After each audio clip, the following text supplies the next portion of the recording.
Live from FedEx Forum, this is The Odds Couple on YouTube at Grind City Media and the official Grind City Media app.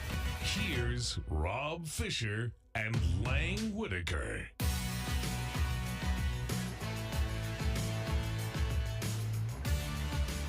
Hello, good people.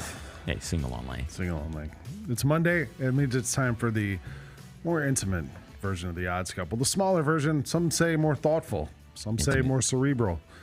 Either way, however you want to look at it, it's the Odds Couple, and the couple is a single today because Rob Fisher is somewhere high above the clouds on the way to Dallas, along with the rest of the Memphis Grizzlies. So Rob's not here today. Big D.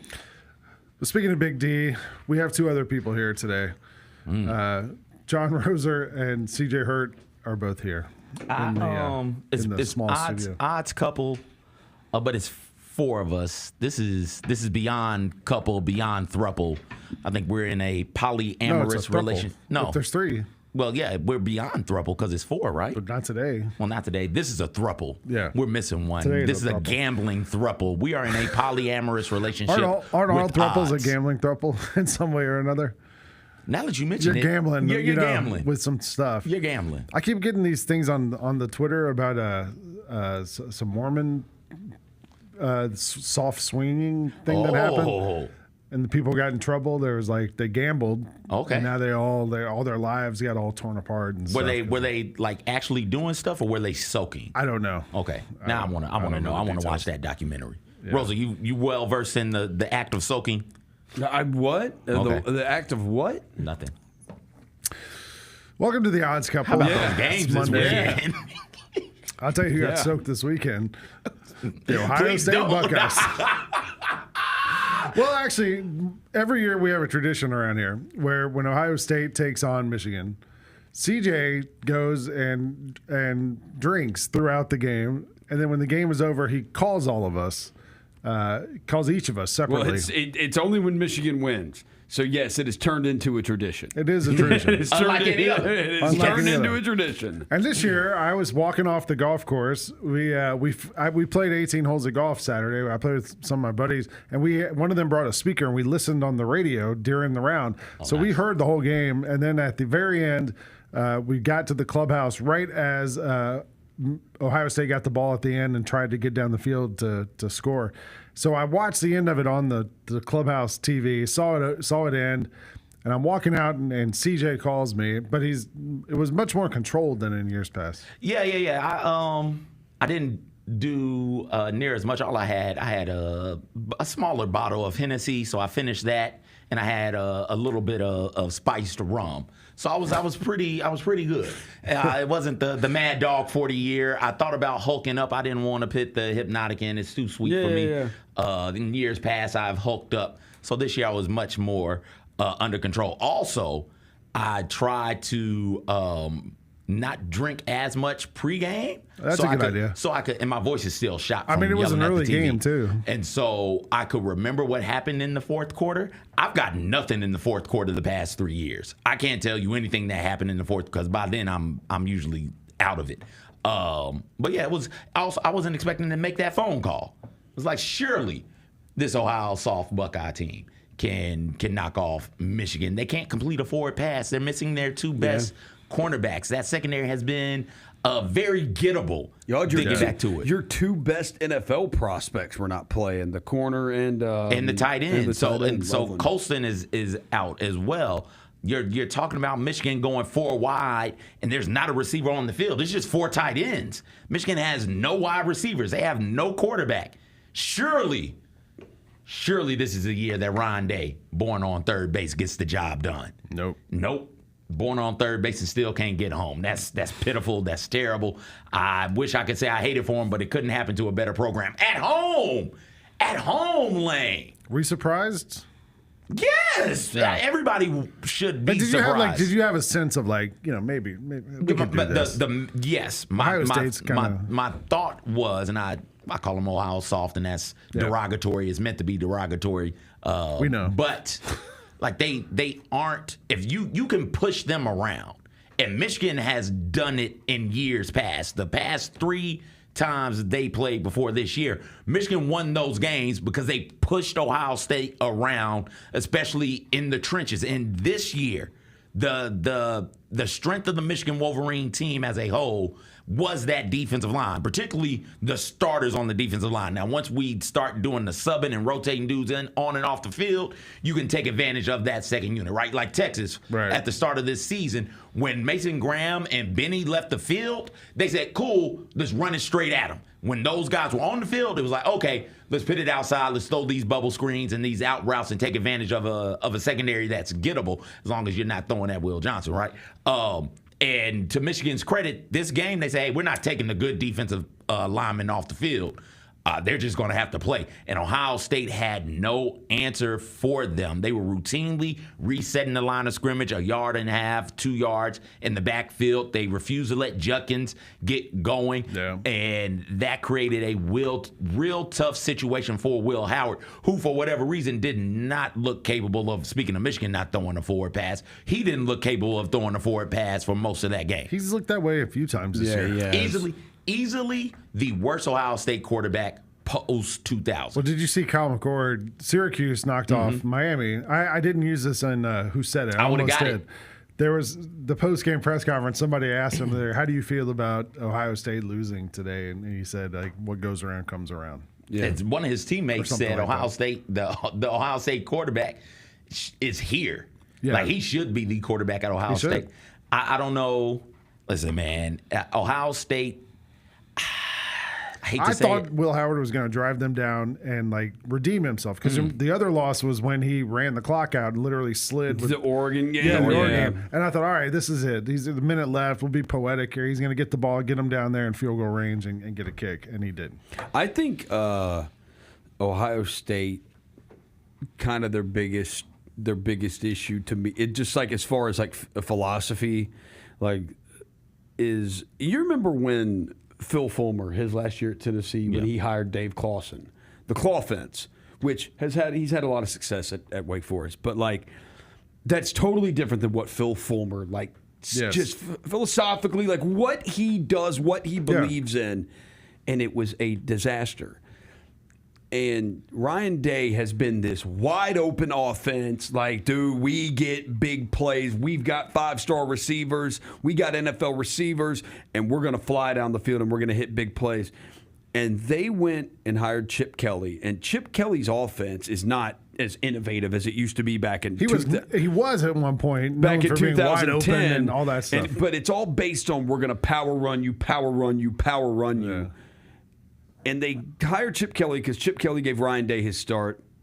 So he hires him, and it just doesn't look right. It's like they're trying. Ryan Day is trying to be, because they got told you're not tough enough to beat Michigan. So they want to prove that they're just this tough team and we can just be a power football team. But it's like, dude, Ryan Day, that's not your personality. Yeah. That's not philosophically, it's not how you like to play. This should be Chip Kelly's last job also. Yeah. Right? Like, to your point, Roser, it's not near as innovative as what it was Ryan Day should call the plays. But Chip Kelly must have seen the writing on the wall. Because, I mean, he had a job. He was the head coach at UCLA. He left to go be the offensive coordinator somewhere else. Yeah. And, like, when that seems to me to suggest, it wasn't good at UCLA. That's why it wasn't. Writing on the wall, right? Yeah. Like, it's not good here. I need to bounce. What's the best job I can get, the highest profile job I get? Oh, the Ohio State job. Let me go and get that. And maybe it works there. And maybe it works. But probably pays the same amount of money.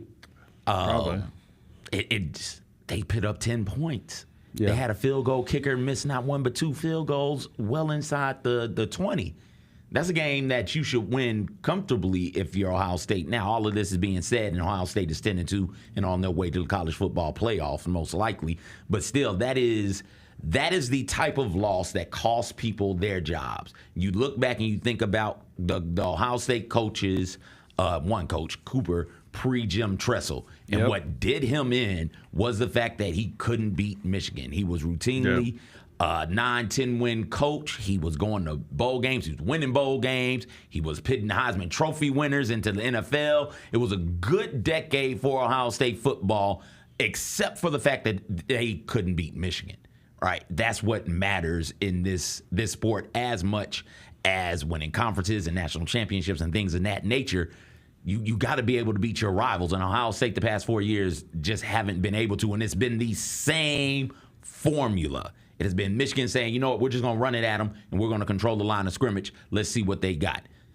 And Ohio State has had nothing the past 4 years for that, which begs the question, why don't more teams in the Big Ten say, okay, that's what it is. That's what we all need to do to beat these guys. And maybe they just don't have the talent. The past 3 years, Michigan's offensive line has been terrific. Yeah. And so maybe that's a part of it as well. You've got to have the talent in the trenches to be able to push Ohio State around. But a program like Penn State should be able to do that. You would think. You would think that they should be able to do that.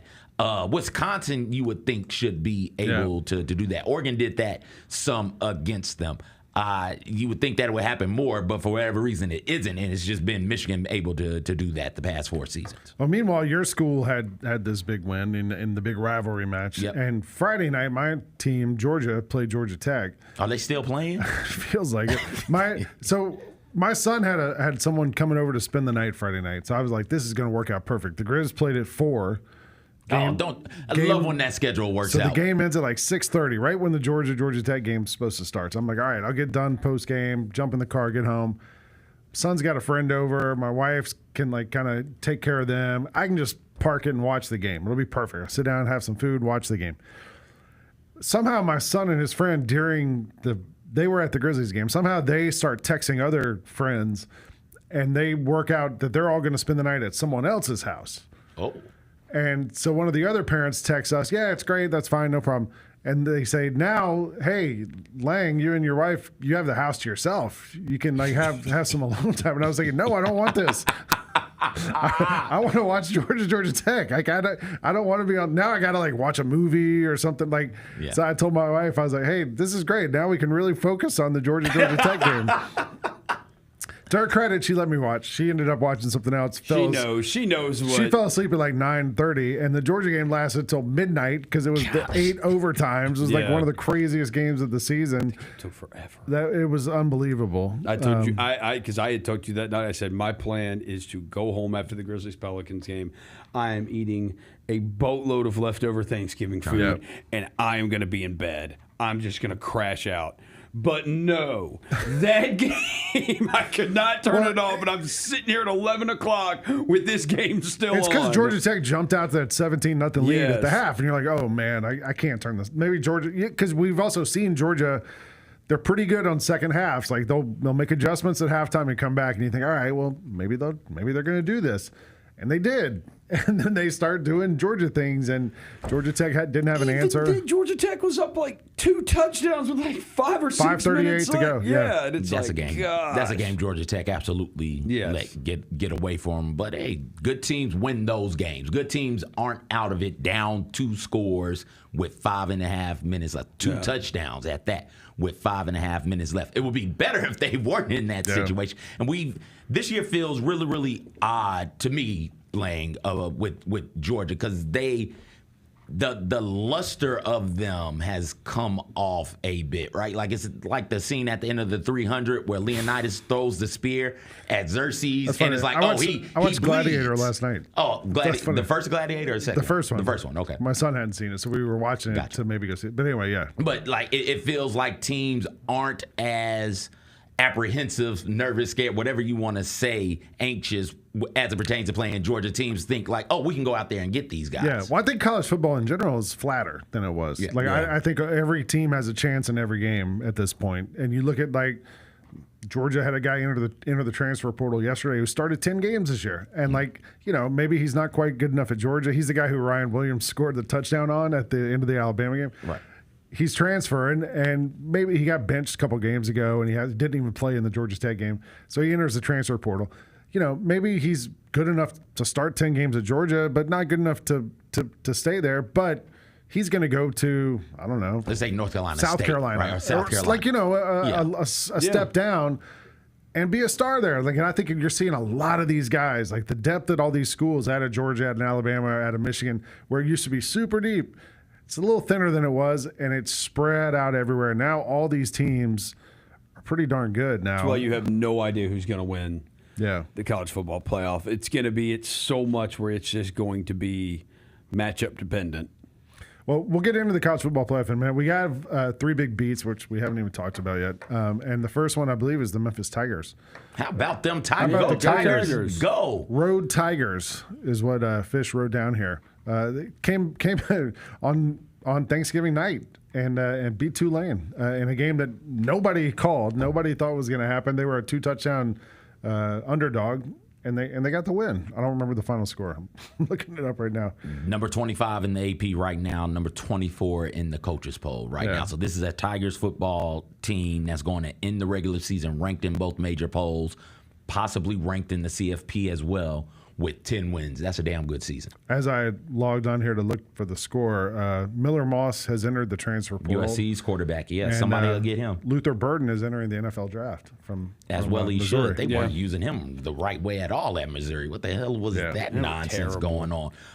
Tulane, Memphis, 34-24 Memphis. Yeah. So now Memphis, there was a tweet that was fake that night that went around that said Ryan Silverfield's going to be in the mix for the North Carolina job. Yeah. And the funniest part was if you read the comments, both sets of fans were like, no. I mean, the Memphis fans were like, yes, take him. He'd be a great fit there. The North Carolina fans were like, no, we're not interested. I don't know what to make of Ryan Silverfield in Memphis other than he's done a good job. He has. They've won 9-10 games. Won back-to-back 10-win seasons. Yeah. Yeah, the conference stinks, but the conference is, since a lot of these schools have left, the conference just hasn't been good, and it is what it is. And that's not his fault. They spend more money than any team in the conference too. You've got 2 teams in the conference who one of them's playing in the conference title game, and Army. But you got 2 teams with Army, and they're not allowed to spend money on their roster. They recruit kids for the military, and then they just play football for them. They spend money on weapons. They don't recruit the kids to play football. Yeah. They're recruited to do other things, more important things than football. But Memphis fans wanting to fire Ryan Silverfield is dumb to me. I mean, it's really just the UTSA game, right? If they win that game. And the Navy game. The Navy game was following the Florida State win, which at the time was great. Now it's who doesn't beat Florida State? Cal and Charleston Southern are the 2 that don't beat Florida State. So only one FBS program doesn't beat Florida State. Yeah. Right. Yeah. Crazy. Cal did not beat Florida State. Yeah. I don't know. I would not fire Ryan Silverfield. I think Memphis fans should be careful what they wish for on that. I think so too. Maybe they could get somebody better. Who? At this point, and what's better than? I mean, you have to get an up and comer. You're not going to go get somebody. Chip Kelly. I understand that Mac Brown. I understand making it to your conference championship Ryan Day. game. Hey, Mike Norvell. No, he ain't leaving. They're going to send him in. It might not be his choice. Have you seen his buyout? It's like $64 million. Yeah, and they owe him 80. It's 85% of it. If they fire him, they got to pay him 85% of it or something like that. Listen, man. I understand you want to get to your conference championship game and you want to be in the conversation for a CFP berth, right? As one of the 5 highest ranked conference champions. So you take. We're assuming that the Power 4 champions are all ranked, and one of these other conferences will have a champion ranked, and they'll take the highest one of those. I understand that that's what you want, but it don't get much better than 10-2. 10-2 and nationally ranked is damn good at the University of Memphis. And you just hope 1 year now that a non P4 team or whatever gets a playoff spot, you just. Keep doing what you're doing. You're spending the money. FedEx is investing in it. And just maybe 1 year it breaks your way. It breaks your way, and you're in that conference championship game, and you can win, and you get the spot. I do wonder, right? That's Ryan Day's argument, too, by the way. Keep spending money. Just keep spending money. 1 year it's going to break our way. It's breaking their way. Their issue is different in that they will get to a CFP right? They will get to a major bowl in New Year's Six. They'll screw it up at that level. What they won't do is beat Michigan, right? Like that's the issue right now for Ohio. And there are several Ohio State. CJ, you're this way. Like you told me several times, and I believe it. And there are Ohio State fans that would tell you. They would say, "Would you rather beat Michigan or win the national championship?" And they would tell you, "We'd rather beat Michigan." I feel the exact same way today that I felt after winning the national championship. You'd rather be, I'd rather go 7-5, and with that win being over Ohio State, and I'll throw a little bro in there as well, being those two, as opposed to being like 10-2 and national champions with losses to both Michigan State and Ohio State. Like, get that out. I want no part of that. We're not pitching. It almost like he feels like we're a fake team if we lose to them, even if we For don't what get it's the worth, title. when CJ called me to celebrate the win, I congratulated him on Michigan getting bowl eligible, and then I made him hang up the phone. There you go. We have two other ones to get to here. One's Prime Performance. And Fish, all he wrote on this thing is Prime Performance, so I don't know what he's talking about. Probably Prime, Coach Prime. Coach Prime? Yeah. Do you think when he saw his we're trying to figure these out. When he saw the mother of his kids. And he didn't walk out on there? senior day, Yeah. and he just dipped I feel out. like that had to be planned. It was a hell of a because the kids were like cool with it. Like, hell of a performance by Prime. Colorado had everything in front of them. They just needed to 52-0. Oklahoma State's one of the biggest disasters of the season. Started 3-0, lost 9 straight, did not win a single game in Big 12 play. I also saw a great Colorado clip from the press conference where Deion says that Mike Gundy's his favorite coach in the Big 12. Yeah, because he beat them 52-0. It was before that. He was talking about how he goes, he's the grand poobah of this conference. And he goes, when we have the coaches' meetings, he sits at the head of the table. Yeah, that doesn't surprise me. So, that's the SEC. It's Kirby now. It used to be Saban. Now now it's Kirby. Sits head of the table. Well, Kirby was out there today talking about how 3-loss SEC teams should be in the playoff. Well, of course he is. Well, that's what the SEC and the Big Ten continue to meet with the CFP committee about. Like, hey, what do we have to do to guarantee our team spots in? And we'll go to 16 teams so that happens, so that the SEC and the Big Ten can guarantee, hey, the 2 teams that play in our conference championship game and the 3rd place team all get guaranteed slots, and they count as automatic qualifiers, and then we'll do some at-larges here as well. I want to talk about the college football player for a second. But last one was bear down, and I don't know what Fish was talking about here. Cal? What Bears? What Bears had a good weekend? The Chicago Bears. The Chicago Bears. They lost. The end of that game was but that's why it's a bad beat. Yeah. How do you have Eberflus. 36? He's fired now, thank God. Yeah, they fired him. You got 36 seconds left. You've got 1 timeout. You're basically in field goal range at this point, and you don't call a timeout, and you get 1 play off? Yeah. Are you kidding me? The best part is how stunned he just seemed to look. And Eberflus said after the game they did nothing wrong. Yeah, that was incredible. And I was like, what? He was like, I thought we handled it pretty well. Get out of here. What are you talking about? He's just one of those guys. He's a coordinator. He's not a head coach. So, I mean, he's going to be a guy. Their defense has been good this year, the Bears has. Their defense has been good. Like, he's a defensive guy. Somebody will hire them to be their defensive coordinator, where all he has to do is just coach that and not worry about really speaking to the media or doing in-game strategy with the managing offense. The clock and the timeouts. Managing clock. Like, it's just call the defense, man. Yeah, that was a rough one. That was not. It was kind of an exciting little jolt on Thanksgiving Day though, because you're sitting there like, all right, this game's over. And then they make it fun, and you're like, oh, okay. And then I also think you'd want an offensive. You want an offensive coach for Caleb. I heard Kingsbury's name thrown out because he worked with them at USC. Speaking of coordinators, like I think Kingsbury is a coordinator at this point. I've heard there's things about Kingsbury where it's like he's very like loose with the players, and it's like you can do that as a coordinator, like you can do that, but as a head coach, you've got to run a tighter ship. Yeah. And well, I'm curious to see what I also read the story. There was something on Twitter about when they made the Eberflus hire, they interviewed a bunch of people, and Dan Quinn was one of the people in the mix. They flew him to Chicago for the interviews, and they flew him in coach. And they were like, this organization, man, like they've got to step some things up here and make some differences. Anybody interested in Belichick? Is he just done coaching? I think they're not interested in him. I think they won't afford him. Jacksonville. Okay. Because they'd give him control. I think so. They did it with Giants old coach. Well, they did it with, Coughlin. Coughlin, there we go. Thank you, Urban Rosa. Meyer. And the former Big Ten commissioner, is that who it is? Who's the Bears president now? Yeah. Yeah, they were like, he might go try to. I saw a report. They want a leader of men type. Oh, here we go. Marcus Freeman's name was thrown around too. I don't know if you saw that. It's kind of interesting. They won't have to play Northern Illinois or Marshall, so they'll be fine. Well, they might have to play the Jaguars. So. Oh, well, that's a problem. Same type of thing.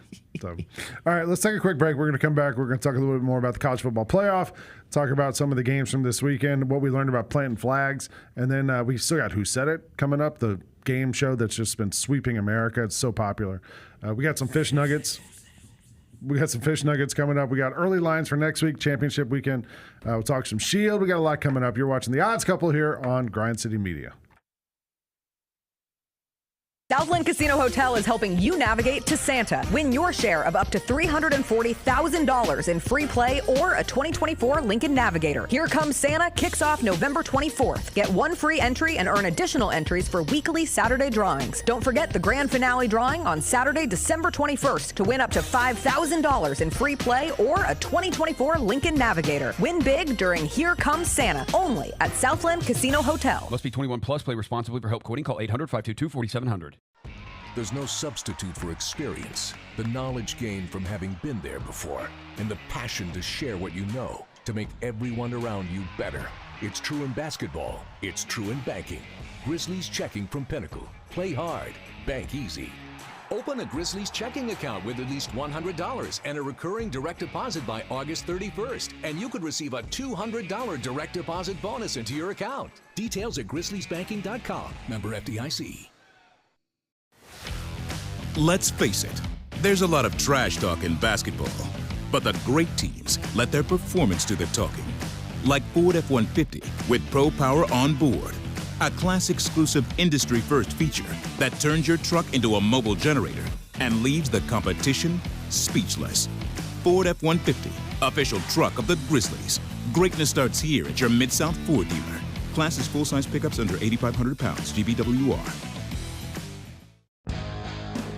Grizzlies fans know it's the team that gives you the edge. Big River Steel does too. And much like the Grizzlies have recruited legendary talent, we want you to be part of our team. Are you ready to be part of something legendary? Then visit www.bigriversteel.com. That's www.bigriversteel.com.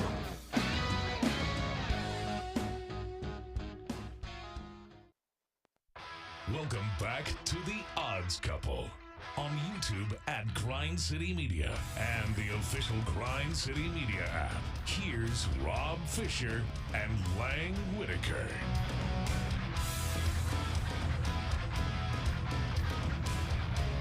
Welcome back to The Odds Couple here at Grind City That's a Media. single one. I'm Lang Whitaker here with CJ Hurt and John Rosa. We're talking a little college football in the big weekend that was.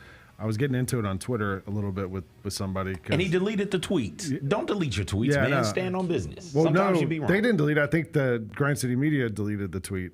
Oh. That had a typo in it. It said there was a lot of parody this weekend, but they spelled it parody like a joke, not like a. Gotcha. It was like a typo. And this guy responded, parody, ha ha. You spelled it wrong. And so I responded to him, well, tomato, Yeah. There we as go. a joke. Yeah. And the guy was like, not really if you ever looked at a dictionary. So I responded with, We're just going back and forth with this guy, aren't we? I responded either. Yeah. The. Yeah, I was gonna go all the whole show with this guy, just keep throwing words at him, but now the whole thing got deleted. So Yeah. it was a fun first segment thing to do on the side. We're talking college football. Supposed to be doing a show. Let's interact with trolls. Yeah, let's talk the trolls. So we kind of know the 12 teams, right, that are going to be in the college football playoff. Roughly. So it looks like 4 teams. We from, know like 11 of them. 4 teams from the Big Ten. It looks like Oregon, Penn State, Indiana, State, Ohio Indiana. State. Yeah, they're gonna get Those 4. 4 all seem like locks, no matter what happens this weekend. SEC, 3 teams look like they're pretty solid in: Texas, Georgia, Tennessee. Okay. Yes. Right? Notre Dame's in. So that's 8 teams That's right there. Yeah. Big 12 champ, whoever that is. That's 9. That's 9. Highest ranked group of 5 Well, the champ. ACC champ. ACC champ. That's 10. 10.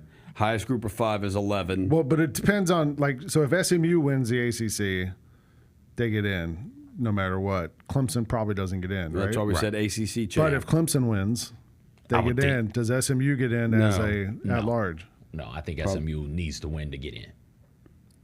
Because who would you? So they said Big 12 champ. That's 11. There would still be one team. Yeah, so there's still one, and it's probably going to be. It's a champion. So you do 5 champions get in. Right. You said 4 from the Big 10, 9, 3 from the SEC, 12. No. Okay. Because now you have 5 from the Big 10 in. Roser math. What? No, I got 4 from the Big 10 in. Three plus a champion.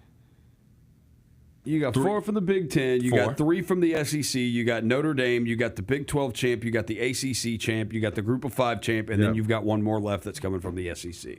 Or the ACC. That was what I was. I don't think that's happening. It's probably going to be the SEC. You think it's South Carolina? I think no. They lost to Ole Miss and Alabama. I think it's Alabama. I think it's Alabama. It'll probably be Alabama. Their losses aren't. Although that Oklahoma loss, that Oklahoma loss is terrible, man. Yeah. They lost to Vanderbilt too. Oklahoma losing to at Oklahoma and at Vandy worse than losing at home to Kentucky. That's what we're talking about. And at Florida. Here's the thing. So I think losing at home to Kentucky is worse than losing at Oklahoma and at Vandy because at least they're on the road. Losing at home to Kentucky. They're 6-6. Both of those programs are sitting here at 6-6. Kentucky's not bowl eligible. Yeah. Kentucky's running around 4-8, 1-7. But they in also SEC. That was early in the season. That could be your argument, right? Like it was like the first or second week of the yeah, sure. South Carolina's won 6 in a row. Not yet, sure, Lang. They have to count. Yeah, sure. Why else do we play the games? Tomato. South Carolina's won 6 in a row. Like that's the argument for them is like they've kind of turned the corner and they've become pretty good these last few weeks. That Lenora Sellers is incredible. Yeah. I don't know if you watched the Clemson game. He had some runs. I saw a stat that where was this? No, South Carolina passes the eye test right now. Per Pro Football Focus, Sellers' 18 missed tackles forced against Clemson were the most in a single game this season by any FBS player not named Ashton Jeanty. Yeah, I mean, South Carolina looks apart right now. Did they play Alabama? Yeah, Alabama beat them. Alabama and Ole Miss both beat them. That's the argument. They can't be in. Yeah. They're out because you can't put them in Lane over Kiffin Alabama made that or Ole argument Miss. today. He was like, if South Carolina jumps us, why do we even play the games? Yeah, which I mean, they played Ole Miss. Ole Miss dominated them also, 27-3. I mean, but Georgia jumped them too. Jump to Ole Miss, who beat Georgia. Because that's a weird 3-way tie type situation, right? Yeah, that's a weird throuple. SEC throuple. That's an SEC throuple, isn't it? Where Ole Miss. But Ole Miss lost more games than Georgia. That's what it is. Ole Miss lost more games than Georgia, so that happens. The throuple is the Ole Miss, South Carolina, Alabama. Is the throuple. Yeah, that's the weird throuple. Yeah. I don't know. How would you rank them, Lane? Those 3 teams. I would put Ole Miss behind those two, the other two to begin with, because of the Kentucky loss, but also just like that loss to Vanderbilt. Who was it they lost to last week? Not Vanderbilt. Florida. The Florida loss. Like they just had some of those games where they just were so flat, and they just. Yeah. I just don't. They've had Jackson Dart there for 3 years. Like they just. I don't. You can't lose them. at home to Kentucky. Yeah. Like you can't lose at home to Kentucky. You can lose. They have one conference win, and it's against you on your home field. Yeah. Like so I don't. Ole Miss looked. So of all those games Georgia lost, like Ole Miss was the most dominant team against Georgia this year that I saw. Yeah. They killed Georgia, like because Georgia just barely lost to Alabama. But Ole Miss looked really good against Georgia. But they didn't look like that every week, and that to me is the hard part. Is like Ole Miss had those weeks where they looked terrible against some of these teams. So I feel like South Carolina's been the most consistent the last 2 months, probably month and a half. Winning 6 straight and like looking like a good team. But I think they're probably a year away, and I think that's why Alabama's probably going to get the nod because people are going to be like, oh well. And then if Alabama does get in. You don't want to play them in the opening round. You just don't. You don't want them to play Georgia because Jalen Milroe turns into Michael Vick against Georgia. Well, that's true, but also he turns into Marcus Vick against everyone else. Look at Kalen DeBoer, his history as a head coach. when that guy's got a week or more to prepare, Yeah. he's like 8-0 in his last 8. Like, And- dude, that guy, when he's got time to prepare, he comes up with something. And they're getting a couple weeks off. Yeah. Like they're gonna have 3 weeks off, I think, before the game. Like they're gonna heal up, they'll rest up. Yeah. Like I don't know. I feel like that's probably gonna be who it is. Would you guys go Bama out of those three? I would bet it's Bama, yeah. Bama. I think Ole the Miss, South Kentucky Carolina. loss would take it over the top as far as Even though it was so early in the year. yeah. Also, it's- you throw in there the LSU loss for Ole Miss, Alabama in the exact same Alabama situation. beat Ole Miss, or Alabama beat LSU. Handled, if I remember correctly, like Yeah. handled Yeah. LSU, fully in control of that game, start to finish. So yes, it's two things. Yeah. I think that are sitting there going against Ole Miss is the Kentucky loss and the LSU loss, even though they look great against Georgia. Other thing from this weekend, did you guys know planting flags was such a big deal? Yeah, Apparently you it can't is. do anything on people's 50s, man. That's like talking about somebody's mama, right? Like if I don't know you, you can't say anything bad about my mama. Even We if you gotta just fight. beat them, like if Michigan just beat Ohio State, they And can't it's go ran put their around- flag on the thing. No. You're not. That flag thing is new, but we've always defended. it's kinda weird. Like, we've always defended the. It's the weird 50. that it popped off so many times this weekend. I think people, I Maybe they don't- saw the first one. I think that's what it was, though. Like, oh, Ohio State's not letting this happen. Well, we can't be the ones to let it happen. the first time Florida State showed any fight all season long. Gosh. Like all of a sudden, Florida got- State's upset about that. You got 60 minutes to do all the fighting you want. Yeah. Football is a game of controlled violence. You're fighting every play, right? Yeah. You got to let some of that stuff go. Mulling said after the Michigan win, the Michigan running back, these dudes just need to learn how to lose. We had Yeah. 60 minutes for all that fighting. We played 4 quarters for all that fighting. Why are you fighting now? There ain't no need for Then that. everybody got pepper sprayed. Which is wild.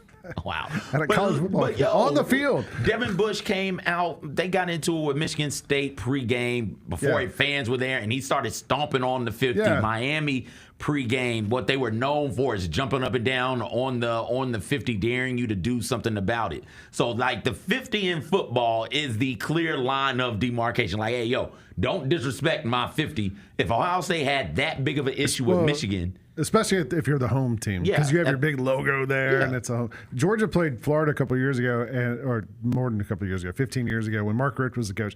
They scored the first possession of the game, and the whole team Went ran into into the the end end zone. zone. Yeah. But they didn't go to the 50. If They they went were to on the the end zone. 50, It like, was it would be a also problem. during the game. Like, what if they'd all run out to the Yeah, 50 right. during the game? it's a and problem. celebrate? I don't Yeah. know what it is about the.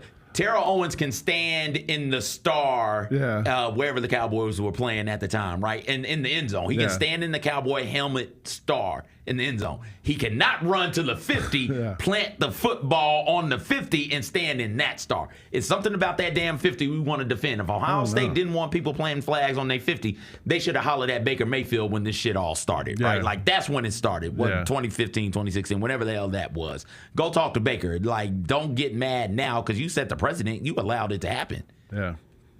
That was weird. I don't know. You see it one time and you're like, all right, cool, whatever, it happened. But then it just kept happening Yeah. all weekend. You're like, why are we? Who cares? It's a flag. Well, like that again. That's really disrespectful. It made me think about the 191 collabs. They did the last one, the M-Town merch. He made a flag, like a big flag as one of the Yeah. merch. Devin was waving it around your show. Like, maybe we should get that and like plan it when the Grizzlies win a road game. Just Plant it in Dallas. run to midcourt and just put it on the It's all thing. light the beam. Run off. Yeah, It's a good all idea. light the beam. We Yeah. get the flag, the midcourt flag. You don't have to put it in the wood. Get like one of those stands, you know. But like you guys know, when the court like 10 minutes after the game, the court's pretty empty at that point. People are kind of cleaning up. Like nobody. Well, you would, can't do it when it's empty. Well, You the other lose it. team You wouldn't got- know. Like, you got you to could- do it. You got to do it right after the game. Like the buzzer sounds, we get the stand, we plant the stand, we get the flag, we put the flag in the stand. Who do we have go plant the flag? Like, who's in charge of planting the flag for us? Oh, in years past, it would be Steven Adams. Steven Adams, yeah. Dylan Brooks. Maybe I was thinking maybe Gigi would do it. Yuki. No, you got to be able to fight because you're going to have to fight your way out of Jay that Huff? situation. Can, pretty big dude. Can Huff fight? I don't know. He's big. Marcus Smart. Marcus No, Vince. Yeah, Vince is the yeah. one who plants a flag. Vince is crazy Like enough Vince, to like. Vince is the he'd one to probably do it. like it. Like yeah. the idea. Oh yeah, he would love it. Yeah, that's a great idea. Let's give Vince, give him something to Yeah. do until he gets healed up. We got some fish nuggets. Nuggets. All right. We got some nugs.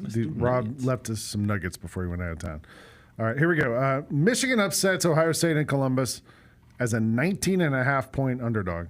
The biggest upset in the rivalry since 1960, and it's Ohio State's first 3-game losing streak as favorites versus Michigan since 1970. When my dad told me I was going to be a Michigan fan, this was one of the things he told me. Like, Michigan beats Ohio. Nobody else beats Ohio State, but Michigan will beat Ohio State, and it's because of that 3-game losing streak in the 70s that really kicked off the 10 Years' War, if I remember correctly.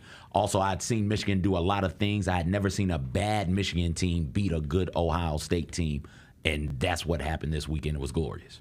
Before the loss to Michigan, Ohio State was the favorite to win the national championship at plus 270. Now they're sitting at plus 450 behind Oregon, Texas, and Georgia. Think there's some value there? Yeah, I do. I mean, I don't know. After watching them play, I wouldn't bet them to win the national title. I still think they have the most talented roster in the country. So it's like Ole Miss might have a better roster. But like, I don't. I mean, so yeah, like I think there's value there, but I don't trust them. But I don't trust any of the other teams either. That's my point. After the Georgia game, would you trust Texas? No. After the Ole Miss game or the Alabama game, would you trust Georgia? I mean, Texas. There's not really. nothing I saw from Texas this weekend that makes me go, yeah. Love Texas. Well, I mean, you get to see them play Georgia this weekend coming up. Like, that's going to be a tell, I think, one way or the other. We saw them play Georgia at home, and they got handled. I know. I'm very curious how they play out this week on this neutral site, which is basically a home game for Georgia. Yeah. But, the Lions snapped a 7-game losing streak on Thanksgiving. They've won 10 straight games for the first time since 1934. Is that 90 years? That's 90 years. I'm not good at math, but I can subtract. These damn Lions have been terrible as a franchise. Back-to-back 10-win seasons for the first time since 1934. Because they won 10 games. No, it says 10 in a row. Won 10 straight games. Oh, not okay. 10 win. Yeah. Okay. 10 in a row. Because they've had back-to-back 10-win seasons for the first time ever. Yeah. Come on, man. And this isn't the Jaguars. This isn't the Ravens. The Lions. The Lions have been in the NFL since the NFL. They've been bad like since I was a kid, really. Like, think about it. Like, when they had Barry Sanders, Herman Moore, Scott Mitchell, Barry Sanders, Calvin Johnson, like all these guys. Like, they've never been these generational talents. Yeah. My gosh, what a bad franchise. I'm glad they're having success now. Well, speaking of bad franchises, Chicago Bears are 5-19 in one-score games since 2022, which is the worst record in the league in one-score games. They're 2-6 this season, and they have lost the last 3 games by 1 score. So do you look at it and you say, well, they're in it, or I think it doesn't matter? This year I do, and I would say it from 2022 to now, say, oh, they're in it. So there's something there at the quarterback position. At the time, it was Justin Fields, 22, and last year, this year, Caleb Williams. Defensively, they are solid. They are stout defensively. They just got to find a way to get over the hump. And sometimes the way you get over the hump is by letting your head coach, who has no clue how to manage a clock, letting him go.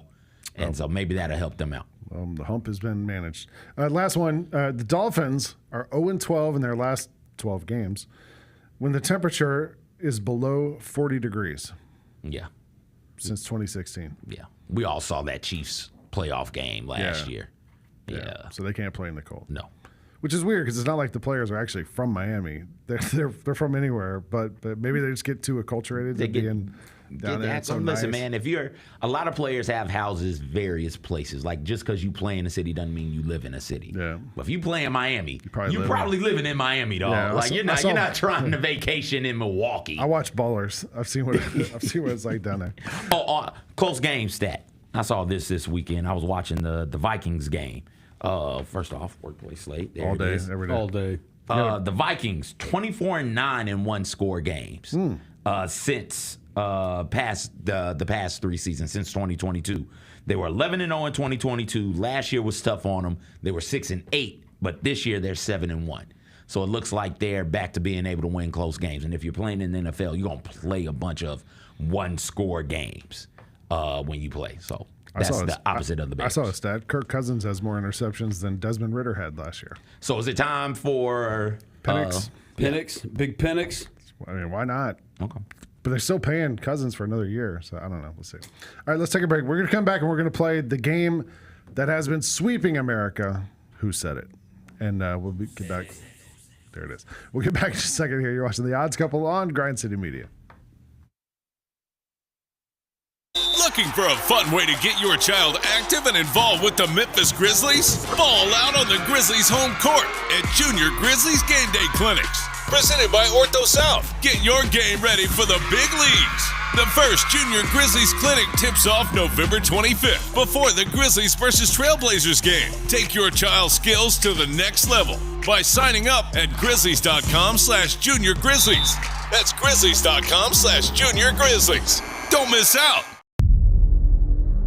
Can't wait. It's time to get it popping.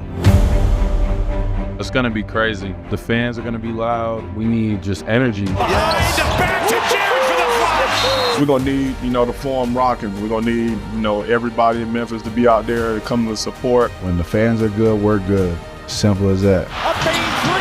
Yes, sir. Desmond Bane with ice water in his veins. We'll ride the energy together. D'Anthony Melton took my little guys, to the ice cream stand. He was like, I'm going to get ice cream. You want to go with? So he took my little guys to the ice cream stand. So, guess who their favorite player is now? John Morant. But outside of that, D'Anthony Melton's pretty high up on the list. How about this? We got youth small D'Anthony Melton jerseys at our house right now.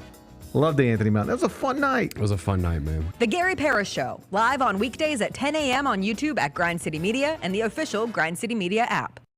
Grizzlies fans, dunks, dimes, and no-looks are great on TV, but nothing compares to catching them IRL. And that starts with buying tickets at Ticketmaster, the official ticket marketplace of the Memphis Grizzlies and the NBA. Ticketmaster gets you to the game so you can catch every highlight in person. From seeing your favorite Grizzly stars up close to hearing the squeak of the sneakers on the hardwood. Put that jersey collection to use and get tickets at Ticketmaster. There's no better brag than saying you saw it live. See you courtside, Memphis.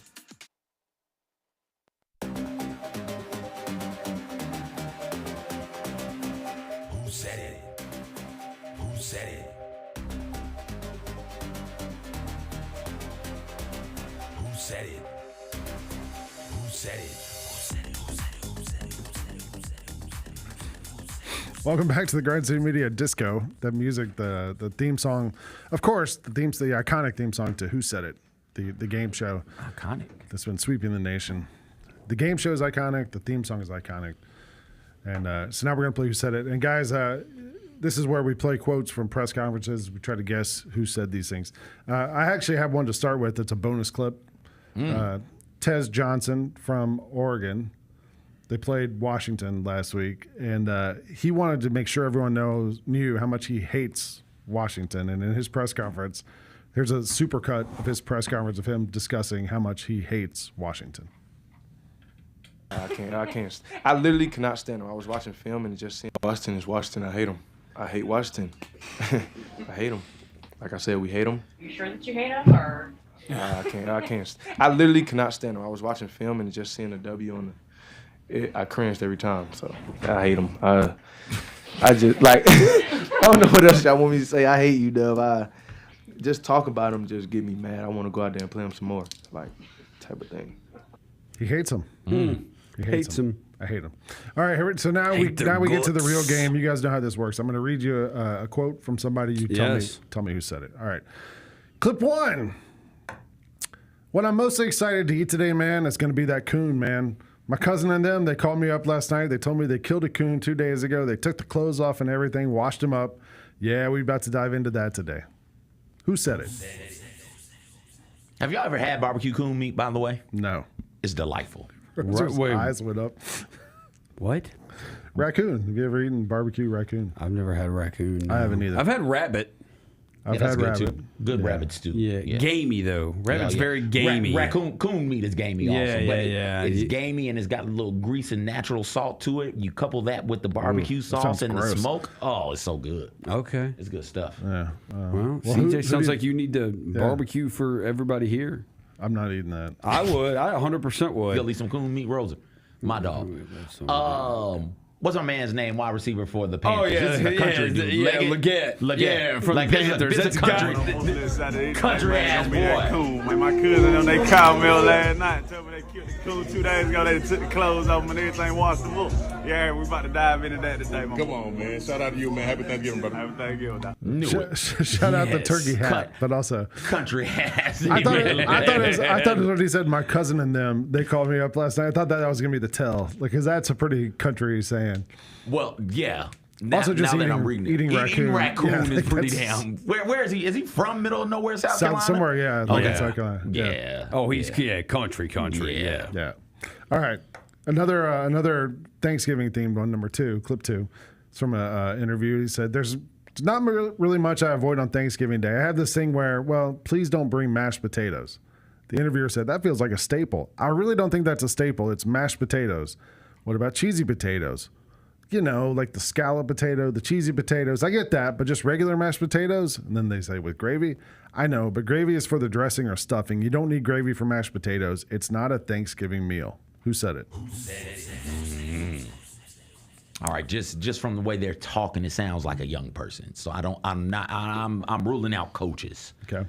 I think this is a player, and I think this is a college age player specifically. Who hates mashed potatoes? Yeah, in this sort of a way. Yeah. But they like the scallop potatoes. Yeah. I also thought it was interesting. The person said, "What about cheesy potatoes?" And the player, as you say, it's a player, I'll tell you. The player says, you know, like scallop potato. The player knew they were called scallop potatoes, which is not like a common phrase. So they're familiar with food, but they're just anti mashed potatoes. Ah, gosh. I'm going to go out on a limb, just reckless here. I'm going to say Shador. I was going to say Travis Hunter. So one of the Colorado players. Yeah. Okay. Watch it be Shiloh. Roll the clip. Any side dishes you don't like? Anything you avoid on Thanksgiving Day? James. It's not much that I really avoid Okay. on Thanksgiving Day. I'm just like, I have this thing where I can't tell you how much it hurts my pancreas. Please don't to bring see him mashed on the potatoes. Really? To Mashed Thanksgiving. potatoes? Like that feels like a staple. I really don't believe it's a staple. Like, it's mashed potatoes. What Like, about cheesy potatoes? Yay or nay? like, you know, like the scallop potatoes, like cheesy potatoes. I get that, but just regular mashed potatoes with Jim's so mature. He hadn't grown. I know, but gravy is like for the dressing or the stuffing. Yeah. Like, you know what I'm saying? Like, you don't need gravy for mashed potatoes. You know what I'm saying? Like, it's not a. You do need gravy for mashed potatoes, though. That's the thing. That's what makes mashed potatoes good. Is you make the little hole in the mashed potatoes and pour the gravy in there. Yeah, mix it in, gives it a little more flavor. I'm actually with Jameis on this. Don't bring mashed potatoes? I'm saying you can bring them, but like of the things that I'm interested in eating on Thanksgiving, mashed potatoes. That's at the bottom. I'm a big roasted potato person. I love like crispy roasted when they're soft on the middle and like crunchy on the outside. Yeah.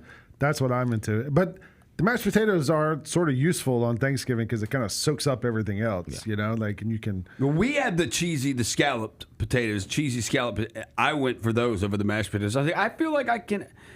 Like, you go out to eat anywhere, you just get mashed potatoes. Like, this other stuff they don't just have out to eat. Scallop potatoes are a little more special. Yeah, I want to get sweet potatoes. I want to get some green bean casserole. I want to get the scallop cheesy potatoes. I want to get stuffing, dressing, like stuff that you don't just get out at restaurants all the time. So, like, yeah, that's what I'm going for on Thanksgiving. You can leave the mashed potatoes at home.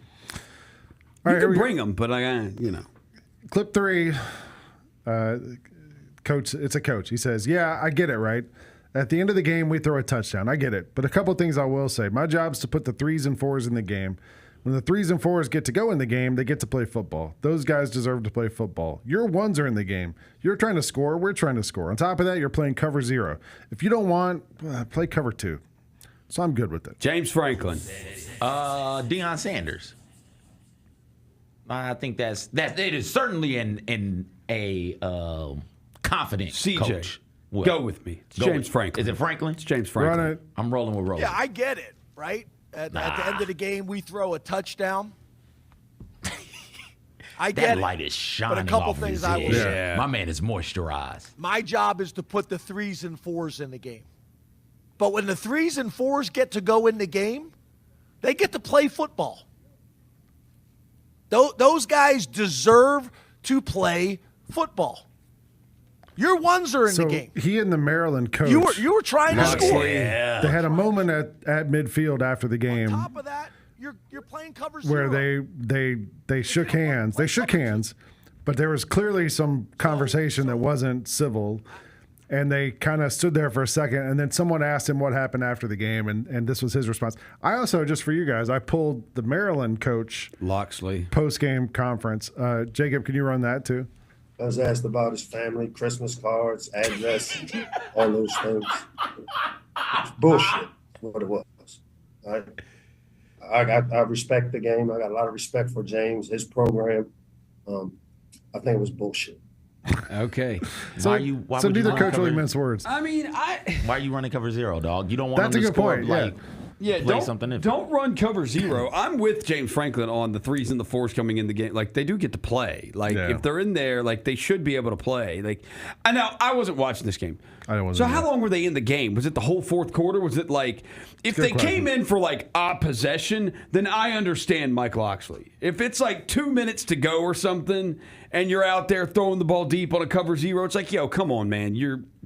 If you want, what would they have been if they would have been up 37-7 at that point? Then I actually understand Loxley. But if there was still like 8 minutes to go or something, 7 minutes to go, I get them playing. Even if it's 2 minutes to go in the game, right? So you want them to wave the white flag while your ones are all out blitzing?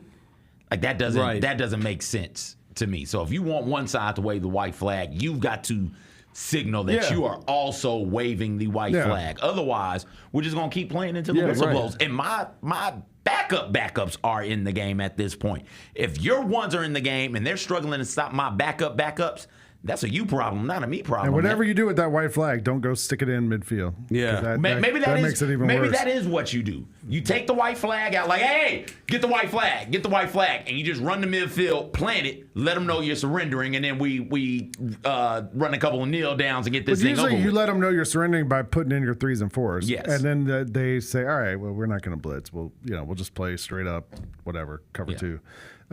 Speaking of disrespect, we have another quote along the same lines. They didn't shake our hands at the beginning of the game. I think the first time in my entire football career. I'm sure it happened in Pee Wee somewhere. The captains went out there. We usually shake hands, wish everybody good luck. They didn't reach out their hands, so that was a little weird. And then our guys are warming up during our pregame, and their head coach walked through the warm-up. So we immediately knew what kind of game this was. So after the game, because they didn't want to shake our hands before the game, I went up to their head coach and shook his hand and told him, good game. Oh, you really showed him. What an Iowa thing to do, by the way. Like, I'm going to show you guys by shaking your hand. I'll get out of here. So who was on the field? Who are captains for Iowa football, right? Like, my Iowa football knowledge isn't great. The best Iowa football player I know of is playing for the Eagles right now. Didn't he plant Derrick Henry on Sunday? Yeah. Cooper DeJean. Yeah, shout out to Cuckoo Cooper. Yeah, I don't know, but it's an Iowa football player.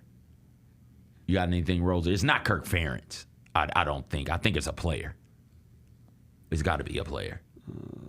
It can't be Ferentz, because did they have Pee Wee football when Ferentz was a child? Yeah, I just don't. Do you know any Iowa football players from this Why year? are you so convinced this is Iowa? Because Iowa and Nebraska didn't shake hands pregame. Pregame, they went out there for I don't the captain. even know who plays coin for toss. Iowa. Yeah. I don't know a single player for them, so I'm going to say Dylan Raiola. This is Jay Higgins on Iowa. There we go. You can run the clip. Didn't shake our hands at the beginning of the game. I think first time in my entire football career. I'm sure it happened in Pee Wee somewhere, but we went out there. The captains went out there. We usually shake hands.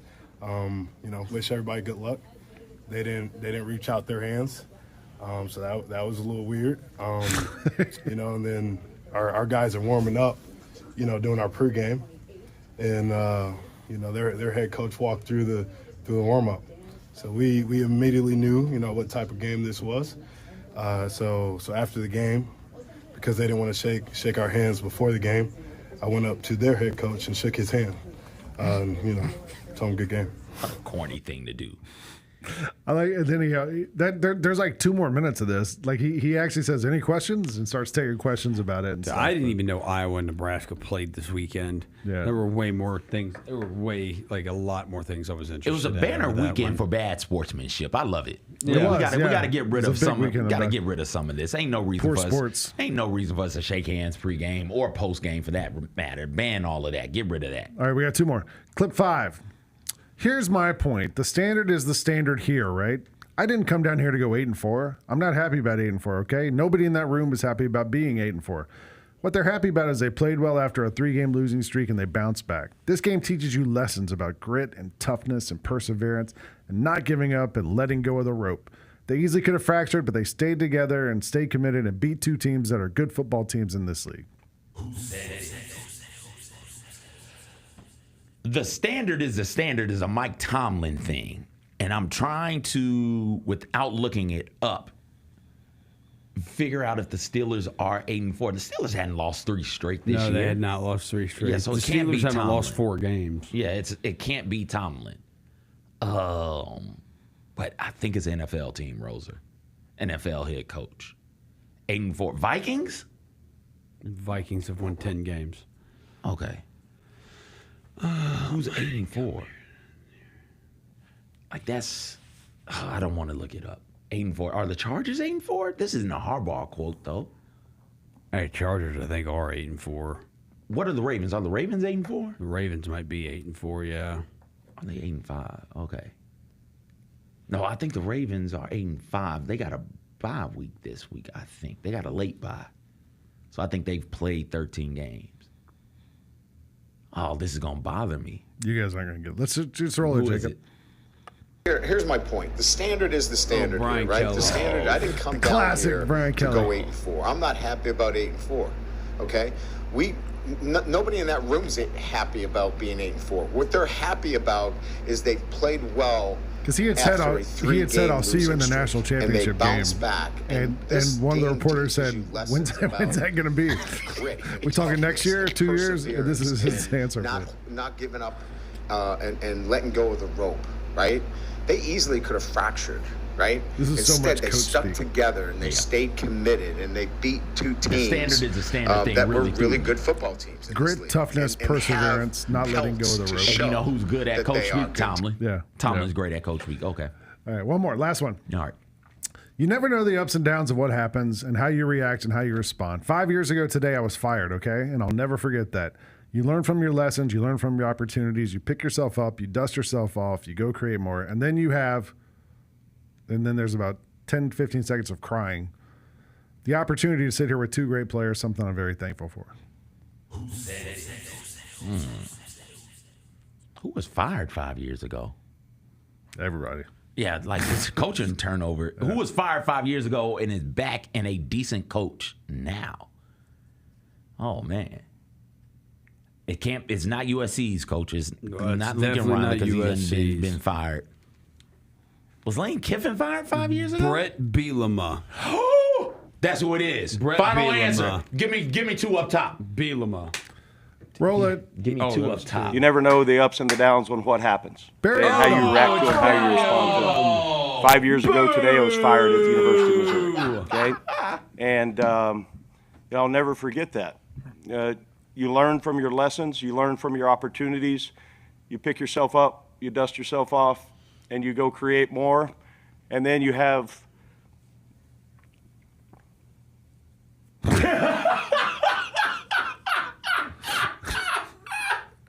an opportunity to sit here with 2 great players, and something I'm very, very thankful for. She's like, Dad, what happened? You think that's dad or granddad? I couldn't tell. That's dad.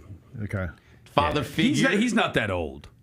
How old is he? Well, he might be. I'm looking him up. He's got to be my age. So maybe he had something young, and then they had something young. Wait. I searched Dave Odom instead of Barry Odom, and it said 82 years old. He's 48. 48. That must be his daughter. Okay. But yeah, he's had a good run at UNLV. He's had a good run. Big championship game for him. Yeah, he actually, the end of the quote, I cut that out. He says something about we're going to go out and compete and have a good chance at a title or whatever. So, But yeah, that was funny. I got some real like Tim Waltz vibes from him too. Yeah. Don't you kind of feel like that's the thing? All right, we're gonna close the show out now, but we're gonna go over a couple things real quick before we get out of here because we're already over time. On Thursday's show, we'll go into heavier looking at the championship weekend, some of the lines for that. We have some early lines from championship weekend. Any of these interesting to you guys? Texas minus 2.5 over Georgia. That's interesting. Clemson, Rosa, which one would you bet? 2.5 point dogs. That's the one I'm on. I think Oregon wins by more than 3.5. Okay, I would take. I think they win by like a touchdown or 10. I think the one I'm most like is Clemson plus 2.5. Even though they lost this weekend, I just have no faith in SMU. Might take the under on that Iowa State Arizona State game. Yeah, it's a lot of points. Georgia? Yeah. I think Georgia's going to beat them. If you give me Georgia. I saw that game. Yeah. I've seen that. Like, Texas couldn't do it. Texas's offense didn't look anything. Texas was good in the first half. They had the lead at halftime, remember? Like, they were good. And then Georgia got every call against them in the second half and still came back and won that game. Yeah. Like, Georgia. In Atlanta? Interesting. Yeah. Give me Georgia. All right. Monday Night Football tonight. Yeah. We get the Browns, your guy Jameis with no mashed potatoes, against the Broncos, Bo Nix.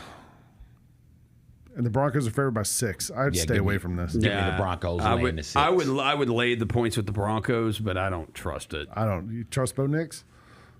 I trust more. He's been good against bad teams. Do you and trust the Browns Bo are a bad Nix team. or Jameis Winston more? Yeah, I think Jameis is going to throw. Easy. I think Jameis will throw a pick. Would you bet Jameis like plus half a pick tonight? Yeah, over half a pick. Yeah. And what was that? Over under 42.5. I would take the under there. Yeah. Also Broncos 24-6. Anybody got a free pick? Nick Chubb. Over what?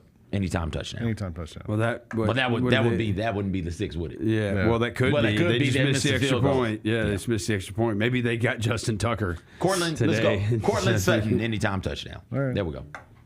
All right. That's your odds couple for today. We're going to come back on Thursday. Fish will be here, and we'll do the big show in the big studio. The show that's less thoughtful, less emotional. But we don't kink shame but on more that show passionate.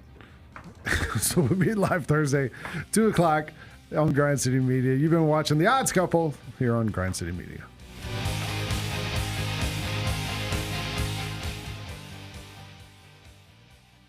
Southland Casino Hotel is helping you navigate to Santa. Win your share of up to $340,000 in free play or a 2024 Lincoln Navigator. Here Comes Santa kicks off November 24th. Get 1 free entry and earn additional entries for weekly Saturday drawings. Don't forget the grand finale drawing on Saturday, December 21st to win up to $5,000 in free play or a 2024 Lincoln Navigator. Win big during Here Comes Santa, only at Southland Casino Hotel. Must be 21 plus. Play responsibly. For help quoting, call 800-522-4700. There's no substitute for experience, the knowledge gained from having been there before, and the passion to share what you know to make everyone around you better. It's true in basketball. It's true in banking. Grizzlies Checking from Pinnacle. Play hard. Bank easy. Open a Grizzlies checking account with at least $100.